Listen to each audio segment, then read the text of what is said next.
Hey, to enable quick launch shortcut on the lock screen in the Realme GT6, first of all you will have to go into the settings, and then you will have to move into the special features, and now you will have to go into the quick launch. And now we have to turn it on by clicking on the switcher, and next you can add here apps that will be actually visible on the lock screen.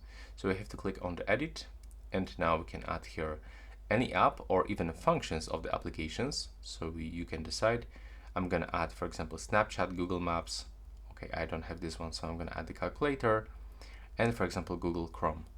Now to confirm, we have to click on the right upper corner, and next we'll have to just lock the screen. And now when we try to unlock it, we have to click and hold it. One more time. Click and hold it. Okay, it doesn't work, so let's do this again. And now, as you can see, we can access into these apps, so we can quickly open them. So that's pretty nice and useful. It also works when the screen is completely turned off, when you just keep holding. And yeah, that's all for this video. Right now, please subscribe to my channel.